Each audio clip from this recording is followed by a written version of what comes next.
सतराम। पांसा संत सतराम धाम अत्यारसी जी इन प्यार भरी पवित्र भूमि ते SSD वार्षिक उत्सव जे प्यार भरे अवसर ते उन सॼे साईं जी रहमत पाइण जे लाइ सनन दावन में आहियूं। सो अहिड़ी प्यार भरी घड़ियुनि में सभिनी भाउरनि भेनरुनि ऐं सॼी संगत खे पूज्य डेवरी साहब संत सतराम धाम राणकी साहब जे तरफ़ां आशीर्वाद शुभकामनाऊं ऐं वाधायूं। असां जॾहिं बि उन सचे साईं जी दावन में ईंदा आहियूं या उनजे नाले ते कंहिं उत्सव जो आयोजन कंदा आहियूं त उनजो मक़सदु हूंदो आहे पंहिंजे जीवन खे सदराह ॾियो, पंहिंजे जीवन खे सही रस्ते सां हलायूं ऐं सही रस्ते ते हलाइण इन करे त जीअं असांजा कर्म चङा थियनि।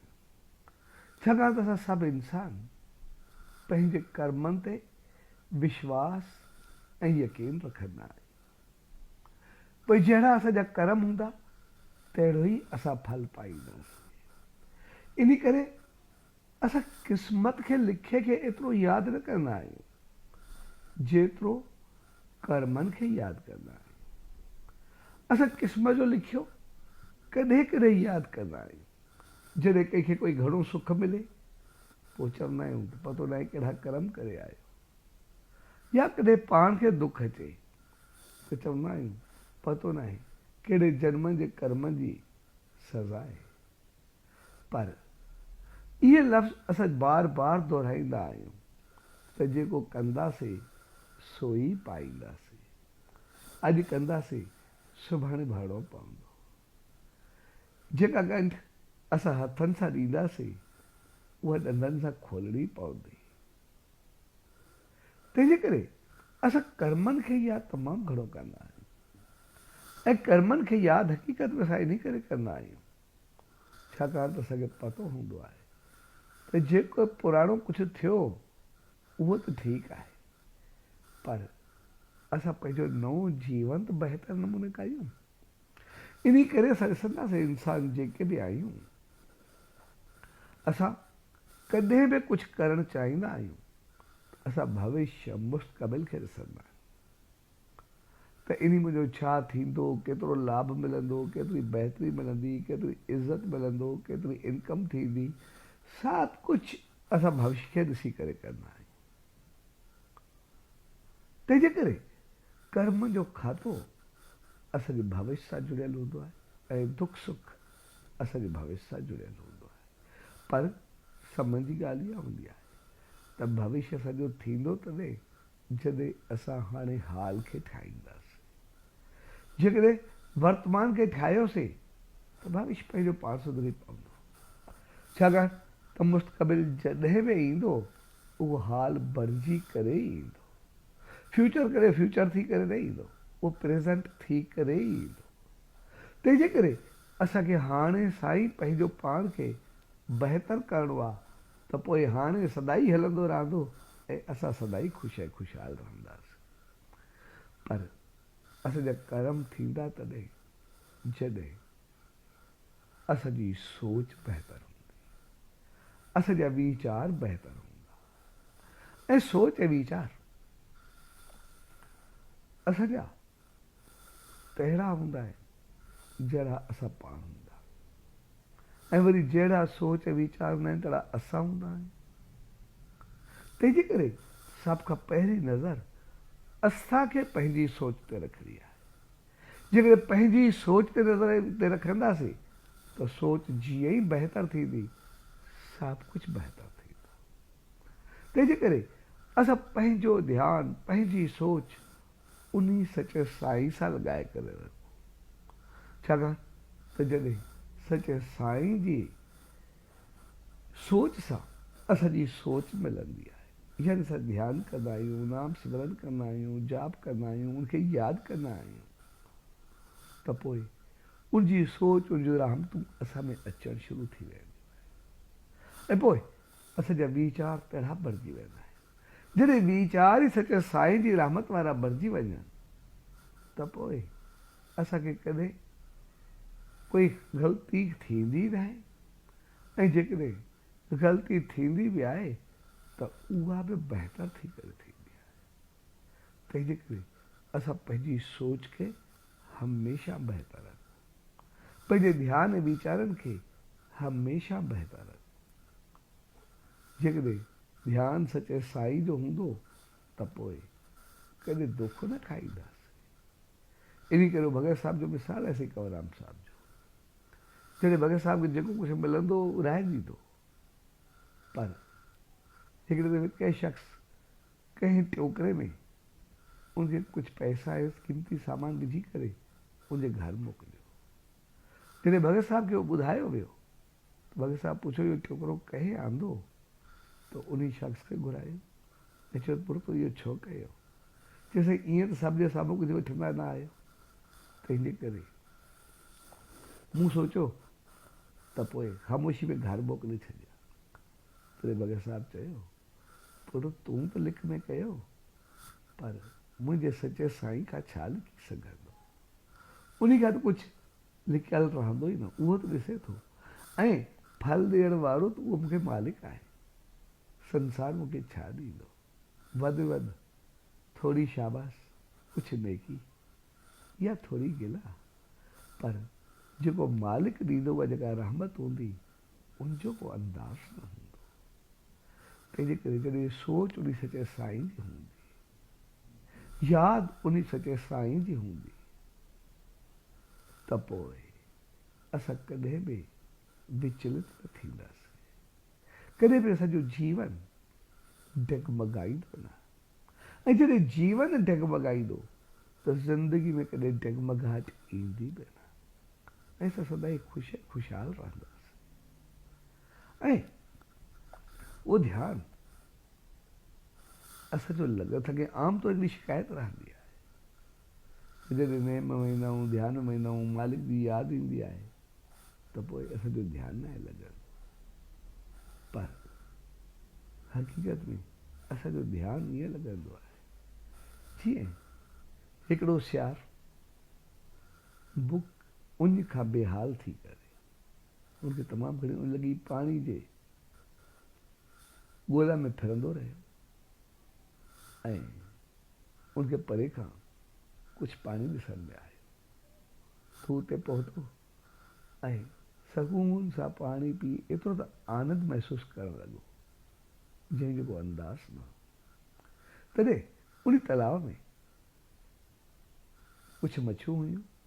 हिकिड़ी मछली सियार खे चयो तूं पाणी पीअण में एतिरो आनंदित छो थी रहियो आहे, तोखे एतिरी ख़ुशी छो, एतिरो तूं ॾाढो भाव सां पाणी कहिड़ी ॻाल्हि आहे, पाणी आहे तूं पीतो ठीकु आहे, इनमें छा आहे?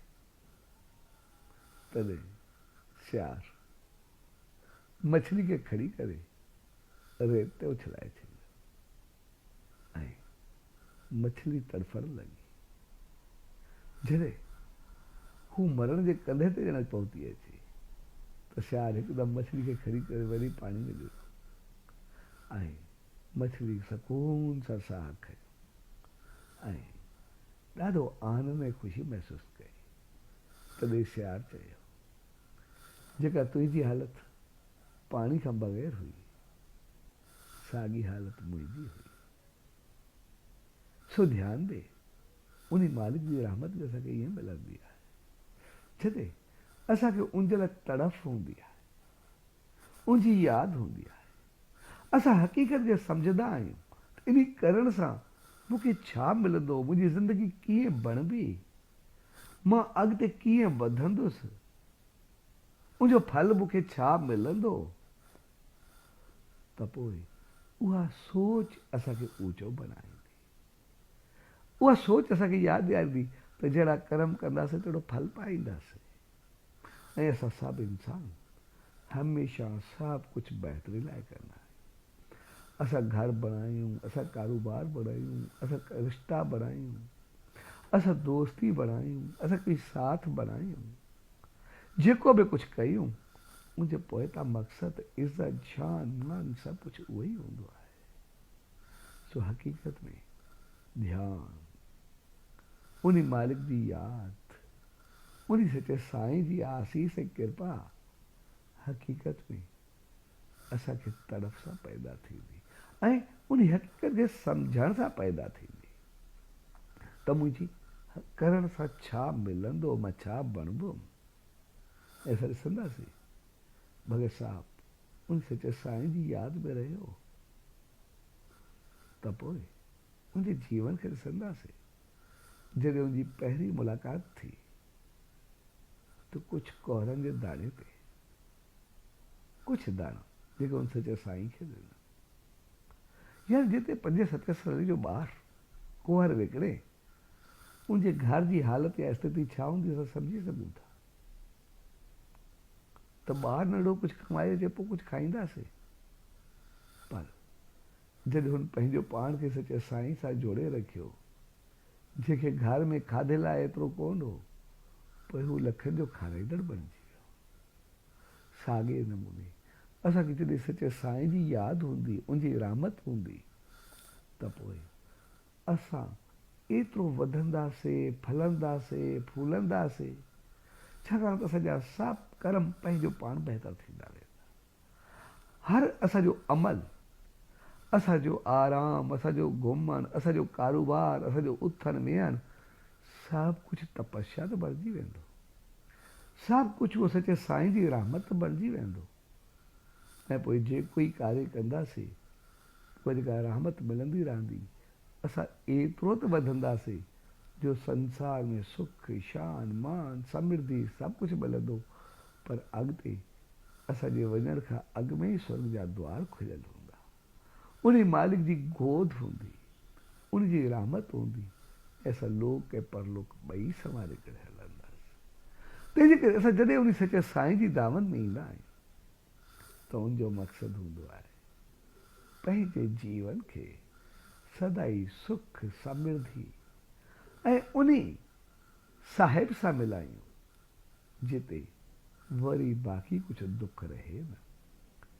सदाई सुख ई सुख हुजे, शांति शांति हुजे, उन मालिक जी रहमत ऐं आसीस हुजे ऐं असांजो जीवन सदाई ऊचो रहे।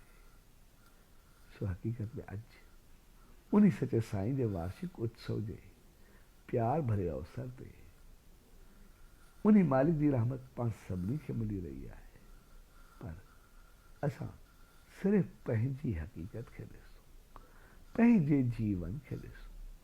असां सभु सुख समृद्धि, ख़ुशी खुशहाली, शान मान, तरक़ी वाधारो सभु कुझु चाहींदा, पर हक़ीक़त वो खेल असांजे कर्मनि जो हूंदो ऐं कर्म असांजी सोच सां हूंदा। सोच सचे साईं सां जुड़ी त सभु कुझु बहितर थींदो ऐं सोच असांजे नाम ध्यानु उनजी यादि सां जुड़ंदी ऐं यादि ऐं ध्यानु असां उनजी तड़प, उनजी सिक ऐं श्रद्धा सां जुड़ंदो ऐं सिक ऐं श्रद्धा असांखे उहा हक़ीक़त यादि ॾियारींदी त जेतिरी सिक ऐं श्रद्धा हूंदी, जेतिरी मालिक जी यादि हूंदी, ओतिरो ई असांजो जीवन उज्जवल हूंदो, उनजी रहमत सां भरियल हूंदो। सो अॼु उज्जवल जीवन जो उहो प्यार भरो अवसर आहे जंहिंमें असां पाण संवारियूं, पाण बणायूं, पंहिंजो पाण खे ऊचाई ताईं पहुचायूं ऐं पंहिंजो पाण खे बणाए तॾहिं सघंदासीं जॾहिं पंहिंजो सीस उन सचे साईं जे चरणनि में रखंदासीं ऐं उनजी आसीस सदाई असांखे मिलंदी ऐं पंहिंजे मन ऐं मस्तक में उन सचे साईं जो ध्यानु ऐं पंहिंजी दिलि में उनजो नाम वसाईंदासीं।